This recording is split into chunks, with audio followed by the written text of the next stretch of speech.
வணக்கம். என்னோட வீணடிக்கப்பட்ட முத்துக்களே, எல்லாரும் எப்படி இருக்கீங்க? இன்னைக்கு நம்ம வந்து ஃபர்ஸ்ட் வீடியோ போட போறோம். ஃபர்ஸ்ட் வீடியோ யாரை பத்தி பார்க்க போறோம்னா, யாரும் இல்ல, இன்னைக்கு பிறந்த நாளை கொண்டாடுற சுயதர்த்தி சுபாஷ் சந்திர போஸ் ஐயாவோட அவரை பத்தி பார்ப்போம். அவரை பத்தி என்ன பார்க்கறது இருக்குன்னு கேட்பீங்க. அதாவது நம்ம ஊர் சைடுனா மதுரை சைடு, ராஜபாளையம் சைடு, எல்லா சைடுமே எல்லா வீட்டு ஃபங்க்ஷன் பேனர்லையும் கண்டிப்பா இவரோட போட்டோ இருக்கும். அவங்க போட்டோ போட மாட்டாங்க. ஆனா இவரோட போட்டோ இல்லாம ஒரு கட்டோட்டு இருக்காது. ஆனா அப்படி போடுறவங்க இவரை பத்தி தெரியுமான்னு கேட்டா, எங்க ஜாதிக்காரன் தான், எங்க சித்தப்பா எங்க திருப்பா சொல்லி தெரியாங்க. அவருக்கு உண்மையான வரலாறு என்னன்னு சொல்லி நான் சொல்றேன், நீங்க தெரிஞ்சுக்கோங்க. அவரோட பிறந்த தேதின்றது 23 ஜனவரி 1897. இடம் வந்து ஒடிசால பிறந்திருக்க. நல்லா கேட்டுக்கோங்க, ஒடிசா தமிழ்நாட்டுக்காரர் இல்ல, அவர் ஒடிசா வடநாட்டுக்காரரு.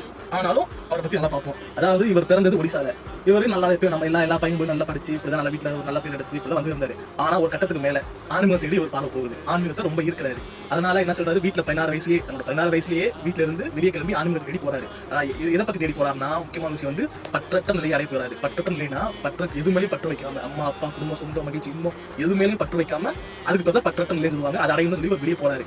போயிட்டு ஒரு வாரணாசியில, அதாவது காசி, இப்ப இருக்க காசியில அவர் போய் அங்க இருக்க பிரம்மானந்தர்னு ஒரு ஆசான், அவர் ஒரு எப்படி சொல்ற ஒரு சாமியார் மாதிரி வச்சுக்கோங்க. அந்த ஆசான்ட்ட போய் சீரனா சேர்ந்து கொஞ்ச நாளுக்கு அப்புறம் அந்த ஆசானை கூப்பிட்டு, நீ வந்து இப்படி இது பண்ணாத, உனக்கும் தனி ஒரு கொள்கை, உனக்கும் தனி ஒரு வேலை இருக்கு, யாருக்காக பிறந்திருக்க, இப்போ தன்னோட தேசத்துக்காண்டி உனக்கு முயற்சி பண்ணு சொல்லியிருக்காரு. இவரும் அதை கேட்டுட்டு திருப்பி வீட்டுக்கு வந்து தன்னோட அடுத்து என்ன தப்பா ஆசைப்பட்ட நடந்துட்டு எப்படி நம்ம தேசத்தை முன்னிட்டு நினைச்சிட்டு இருக்கும்போது அப்புறம் தான் இவர் வந்து அந்த ஒரு ஆசான் பிரம்மானந்தரை கூட ரொம்ப வியந்து பார்த்த ஒரு ஆசான் தான் அது நம்ம விவேகானந்தர் ஐயா தான்.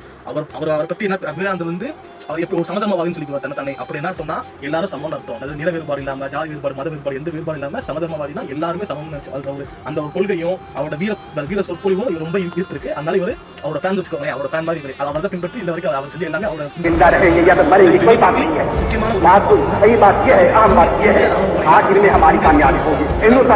பெண்களுக்குள்ளேயும் வீரம் இருக்கு, அவங்களும் தன் நாட்டுக்கான சேவை செய்வாங்கன்னு பெண்களையும் சேர்த்து ஜான்சி ராணி படையின ஒரு படை ஆரம்பிச்சு இந்த அளவுக்கு வந்திருக்காரு. அப்புறம் இவரோட முக்கியமான ஒரு சொல்லு, இவரோட அந்த டைலாக் வச்சுக்கோங்களேன். ரஜினி பேசுறாரு, கமல் பேசுறாங்க, அந்த மாஸ்டர் டைலாக் இருக்கு. அது என்னன்னா, எனக்கு ரத்தம் கொடுங்கள், நான் உங்களுக்கு சுதந்திரம் தருகிறேன். இந்த டைலாக் வந்து ரொம்பவும் ஃபேமஸ் டைலாக். அந்த டைலாக் பாருங்க, ரத்தம் கொடுங்கள், நான் உங்களுக்கு சுதந்திரம் தருகிறேன். இந்த டைலாக் இது வந்து நீ கேட்க உங்களுக்கு அதை ஆள முடியும். அப்புறம் இன்னொன்னு, இவர் வந்து அகிம்சை எதிர்த்தவர். அகிம்சை என்ன, எதுவுமே பண்ண வேணுமா, வீட்டிலே போயிருக்கீங்க, வீட்டுல நீங்க ஒரு கேம் விளையாட கேட்கும்போது அமைதியை உட்காந்து வாங்கிடுவாங்களா, வாங்க மாட்டாங்க. என்ன செய்யணும், அடிக்கணும், அடம்பிடிக்கணும், கேட்கணும், சண்டை போடணும், இப்பதான் வாங்கி தருவாங்க. அதான் இவரும் சொல்லியிருக்காரு. சிம்பிளா சொன்னா அப்படி, விரிவா சொன்னா காந்தி செஞ்சாரு, அமைதியா உட்காந்தா, அகிம்சை கையாண்டா, யாரையும் கொள்ளாம இது பண்ணாம வச்சிருந்தா அவங்களுக்கு சுதந்திரம் கிடைச்சுன்னு சொல்லியிருக்காரு. ஆனா அப்படி சுதந்திரம் வந்து பிச்சைக்கு சமம். ஏன்னா என்ன சொல்றாருன்னா, அடிச்சு கூறினாதான் சுதந்திரமா இருக்கும், நம்ம ரத்த சிந்தனும், நம்ம சுதந்திரத்தை எதுக்கு நம்ம பிச்சை கேட்டு வாங்கணும்ன்றாரு. அதுக்கு நீங்க அமைதியா பிச்சை கேட்கக்கூடாது. நம்மளோட சுதந்திரம், நம்மளோட உரிமை, நம்ம அடிச்சாதான் நமக்கு எதுனாலும் கிடைக்கும். அதனால நம்ம இருந்தாலும் நீ வீரமா செயல்படுறது. உங்களுக்கு வீரம் வேணுமா, இவரை பத்தி படிங்க, புக்கு பத்தி படிங்க, வீரமா ஆயிருவீங்க. அவ்வளவுதான். பொண்ணு இந்த வீடியோ எதுக்காடினா, உங்களுக்கு மூடி தெரிஞ்சா போகாது, அதை பத்தி தெரிஞ்சுக்கோங்க, ஷேர் பண்ணுவோம்.